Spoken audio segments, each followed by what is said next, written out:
All right, so back to this. Another one of these videos. You're probably going to see a lot of these black screen videos coming out of me, right, or coming from me. Horrible phrasing, regardless. You're probably going to see me make a lot of these, right, on this series, just because of really the nature of it. The nature of it all, right. Again, I made the initial reactions like 1 through 6, 7, 8, 9, and then again, obviously in the last part, I covered my thoughts on episode 9 as well as this series as a whole, right? And essentially, it boiled down to I liked 1 through 6, which is funny enough what I binged when I first started watching the series. Felt like 7 and 8 were a complete waste of time, right? Should have been like a flashback episode and then a more story, like concrete focused episode. And then I feel like the finale as a standalone was good for the series, right? With minor sort of things. But I do just think, given that it essentially completely invalidated 7 and 8, and it was just a We Are Digital Circus ending. All right, and that's where it gets to this video, right? Because if we are addressing a root, I'd say, problem with the series, right, it's this character, and one that I kind of even talked about or briefly brought up and mentioned in my last video, right, regarding ultimately how I would,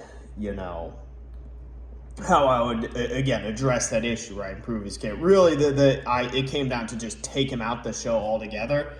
And then my secondary option is, okay, give him kind of a redemption arc in, actually give him, if the entire show is going to focus on him, actually give a redemption arc. Or invertedly, just acknowledge that he's a terrible person and then, freaking, move on from that, right? And then the show self-acknowledges that, you can't friggin' redeem yourself, right? Versus what we kind of got, right? But anyway, given I wasted 2 minutes of time, this video essentially, I'm going to go over it's going to be a twofold, right? I'm going to talk about essentially, okay, right, how to improve his character, right? How to actually make it better for the show, because okay, everyone dogs on him, right? But then it's okay, how do you improve his character? While keeping obviously true to the intent of his character. And I think there's a couple ways to do that. And like I said, I'm going to talk about two. One is the one I already touched on, and essentially it's you actually give him essentially a redemption arc, even if it's not deserved, because to be fair, given anything's better, given that the show never actually acknowledged he was bad or a terrible person anyway. So, but for the redemption arc, right, and this is what I said, essentially just post episode 6, right? He gets in his argument with Pomni. I mean, obviously that argument impacts him, but he essentially gets in the argument with Pomni. He has his moment time to essentially reflect and then figure out what he really just essentially he comes around, and he's he realizes that he's facing another ribbit, right? And instead of just continuing down his path, he realizes that he's not going to mess up a second time, right? And that ultimately, especially given the Herculean effort that Pomni made in trying to bring him around, it actually pays off and works, right? Versus just it was all for naught anyway. So he comes around, right? Essentially, realize that, okay, despite all his preconceived notions, despite how many people have abstracted thus far, the ones closest to him, he's still part of the circus, right? He's not gonna go away in that regard. Essentially, it won't go away, despite what he does, right? It's not he can just cope his way through. So he comes to terms, realizes that, again, reconciles with the group, right? This would be in episode 7. And really, it would, basically the message would have to be okay, yeah, clearly not a great person, but essentially breaking the cycle of, just because you're a horrible person doesn't mean you need to continue and keep being a horrible person, right? You can break that cycle of what's it called? Break that cycle of, I don't want to say abuse, right? Because I guess, he in the real world was a victim, right? And then obviously you get into the friggin' circus and then he just goes ape shit, right? But you break the cycle of, really just break the cycle of being a horrible person, right? You put an end to that. It's not a sort of, what's the term? There's a good phrase for it. It's not, God damn it, it's a theory. This is going to piss me off. Or sunken cost theory. Essentially, he played so much into his persona and his role as the funny or comedic one, right? Essentially to the point of, you know, alienating and then just abusing completely everyone around him, but ultimately proving that sunken cost theory isn't actually true, right? And he comes to terms with the fact that, okay, yeah, essentially he's been in act this whole time.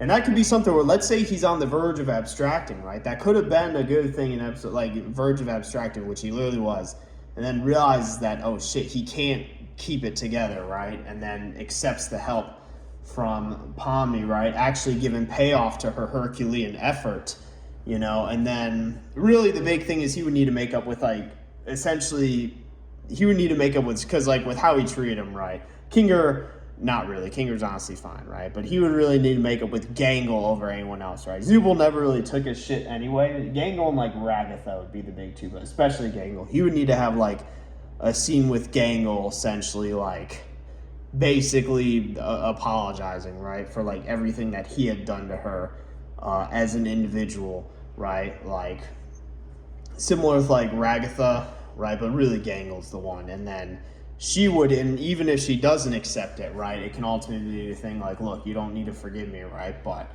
you know, you don't need to forgive me, right? That's not, I'm not asking for forgiveness, you know?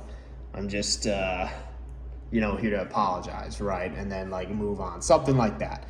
And then they actually give the payoff to Pomni's Herculean effort versus it just not marrying anyway. And even if, because there will still be the controversy, okay, he was still like abusing them, right? But ultimately proving sunken cost theory wrong, right? And that he can turn around and change and actually like, versus just kind of with the way the show did, where like he just never did, but then also never acknowledged that what he did was wrong, really, right? So, which is what seemingly most people have issue with. So that's the first way, right? And I think that's the simplest way. And given my, and I'll make more black screen videos on the series, right? But given my, how much I liked episodes 1 through 6, I essentially think, again, showed a strong beginning, middle, horrible, like fall off the cliff end, right? Except like maybe for the last episode, you hit a trampoline before you get the ground, right? Like that's like the equivalent of the show. So that would resolve that, right? Now, in terms of his character overall, and this is just completely rewriting his character, right? First off, note and disclaimer, right? I don't really have issue with any of the arc characters, right? The only character I kind of have issue with is Kane, and that's just because I don't think he should have come back in the final episode. Like, I think he should have, he goes away in episode 8, his sort of like residual powers the people get, and that's maybe without him interfering, that's how they realize who their true selves are.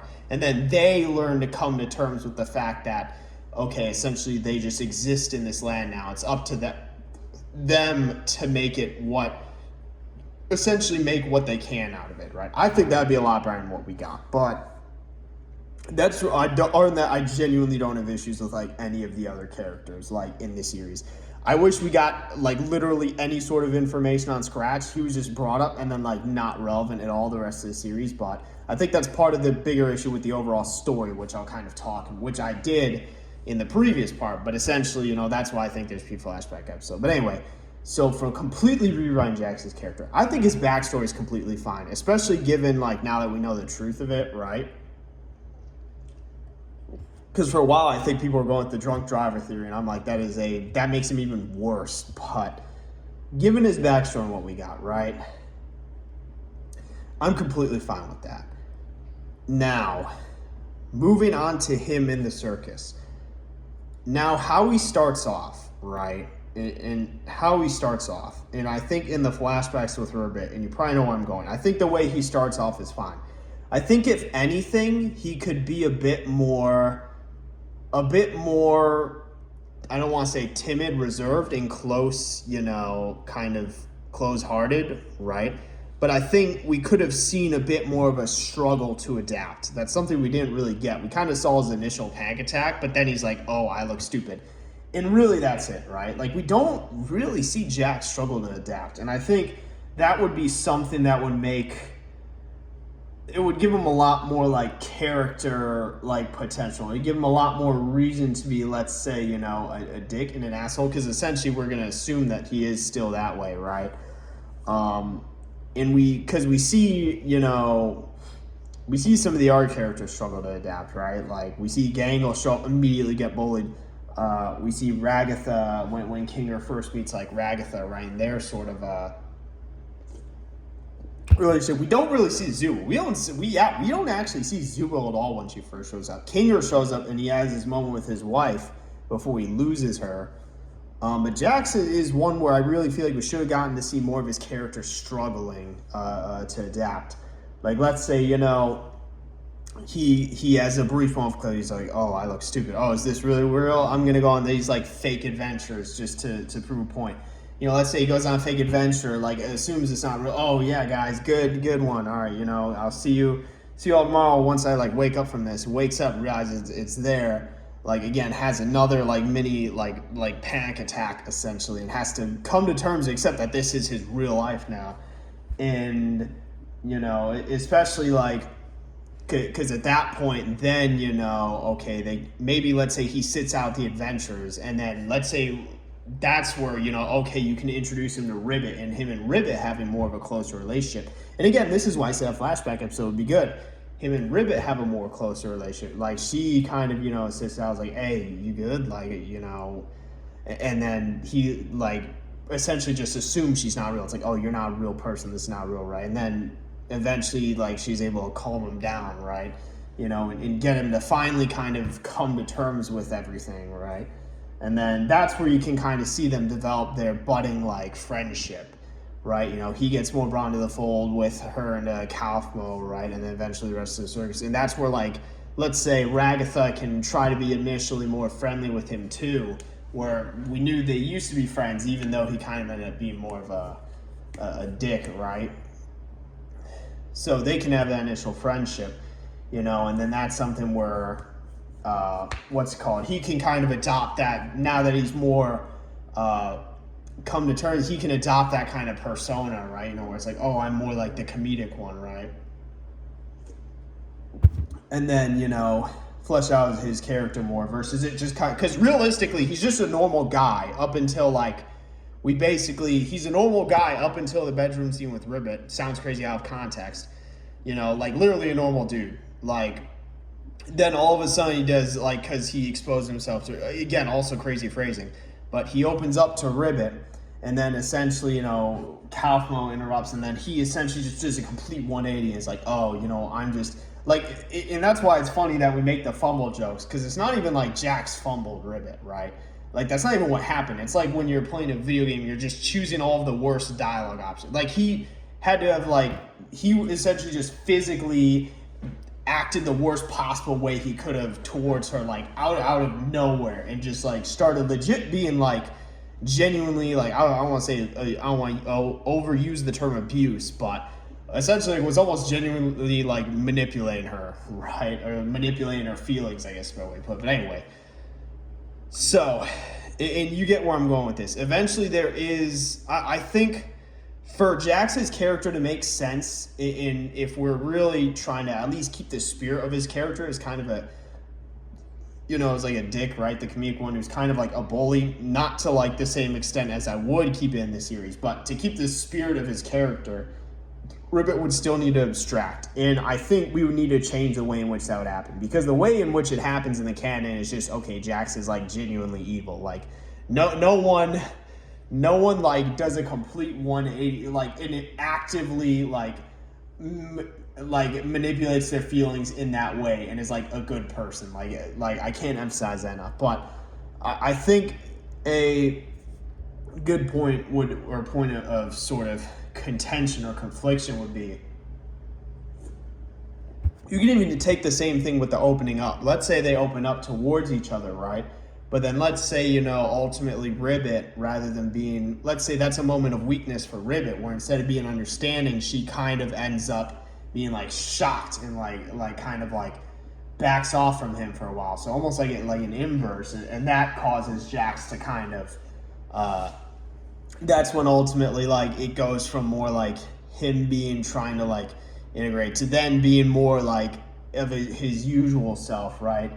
where that would make a lot more sense than, you know, what happened where he just kind of did a complete 180. Let's say Ribbit in that interaction actually kind of pulls away, because now that she knows that, rather than be like, oh, she wouldn't have died because then the police would have gotten you. Let's say like he did admit to like killing her in that way, right?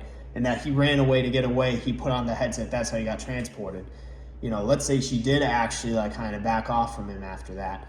Right, and then Calpo can still be the supportive one where he goes up and he's like, hey, what happened between you two? But obviously he can't tell him for reasons. And then that's when he adopts his current mentality. And let's say at some point Ribbit realizes what she did, kind of ends up coming back, and like that's where the context of that Snow argument can be, where it's like, okay, she comes back and essentially is like profusely apologizing, realizing that kind of what essentially she has her own like, you know, sort of moment where she realizes, okay, what am I doing? Like, I'm pushing one of the closest people that I have away over essentially something that they did in a world that they're no longer in, right? And she like kind of profusely apologizes, you know, and asks for his forgiveness. And let's say he kind of shuts her out completely in sort of a moment of insecurity where he thinks he can get one over her, and then he like goes to like see her after the fact, essentially, like, I don't even want to say jokingly say like, oh, look, you know, that's on me, like, let's make up, like, let's get coffee or whatever. And then he comes in on her abstracting, right? And then that's what kind of leads to him like having that mentality of like, okay, at this point I can't, like, after through various mistakes on each of their ends, right, and leading to that situation, he ends up adopting that mentality, right? And then that leads into the current series, which, you know, and we see how that plays out. I personally think that would make a lot more sense than just kind of what we got, where like genuinely Ribbit's the sweetest girl. Like, I don't know what to say. Like she literally, like, you know, is like a godsend in a place like that, right? Like I can't emphasize enough, like, she literally did like nothing wrong in the show. Like, just happened to be friends with the wrong person. And like genuinely Jax was like, it seemed like manipulating her feelings, like, because like there's no other way than like he just decided to be blatantly evil. Like, I cannot emphasize that enough. But something like that would make a lot more sense, where let's say he has a hard time to adapt, you know, that leads to Ribbit kind of, you know, having like a one-on-one with him, being the first one to like personally kind of try to bring him into the fold. That works. They end up getting there by in friendship. They have that bedroom scene, but instead of, you know, her accepting that, she kind of backs off. You know, they kind of spend that moment away. He like grieves, you know, where she like kind of realizes what she did was wrong, comes back to him trying to apologize, and then he kind of gets the one up on her, and then goes back to her later, right, to try, you know, make up, and then she's abstracted. Like that, something like that, I feel like. And I'm just cooking these on the spot if it wasn't obvious, but I think something like that would have been just like, and this is me after like 2 drinks and like 5 minutes of thought, right? Something like that would have made a lot more sense, and would have, and it's funny how, you know, I talked about Jax's character, right? Is like more altering his backstory, but like that would make a lot more sense than what we got, right? Because like what we got is kind of like the Jax show. And it's like, I know for as much as we make fun of it, right? But it's also like, again, it's just whatever. Like really the main thing is that, like anything different, I feel like would have been better for his character. Or the show just needed to acknowledge that, the show just essentially needed to acknowledge that he was a bad person, and that like he like was an abuser and deserved like to abstract, like not like, oh cool, he's a jerk, how quirky, right? Like, you know, or like, oh yeah, you know, I hate him, he, you know, because he's a jerk. Like the show needed to acknowledge that he, and it just never happened. Or like, and again, when I say I hate him because I think he detracts from the other characters. But I think that if you just tweak his backstory slightly, right? So it's not entirely on him. There is like, it's more of a mutual sort of abstraction between Ribbit and Jax, right? Or sort of a mutual thing. And then you get a lot more of a justification for the person he becomes. Or you just go through and actually have the Herculean effort by Pomni to try to, you know, redeem this guy actually pay off. And then him sort of really acknowledge and come to terms with the fact that, yeah, he's the reason why he lost for a bit, and ultimately he's the reason why everyone's miserable, but ultimately no longer playing into sunken cost theory, and that he can stop, like he can choose to stop, and that he does, but obviously at the same time not doing it for others' validation, but doing it for himself, you know. Which I think now it's been 20 minutes, gonna end it here. I'm going to make probably a ton of more black screens. So this one I talked about Jax's character specifically. I don't really, like I said, again, don't really have issue with the art characters. I just think Kane shouldn't have come back. And then realistically, we should have gotten something on Scratch, right? Like, I think in the next part, what I'll go through is essentially sort of what can still be expanded upon in the show. Because I kind of talked about it in the episode 9, you know, in the... what's it called, in my thoughts on the overall series. Really, the big thing is, like, the shit with C&E. Like, there are a few things we still don't know. One, we know, like, nothing about Scratch still at this point, right? Like, we don't even know how he abstracted, just that it happened. 2, we don't even know how people get transported into the circus, right? And 3, we also still don't really know that much about, like, C&E and ultimately what they're doing and what they're trying to accomplish. So I'll cover those in our black screen. This one was just on the purple rabbit specifically, right? Not the yellow rabbit, the purple one, but I'll upload this and kind of we'll see what I talk about in the next one. So yep, so for this one, see you in the next one.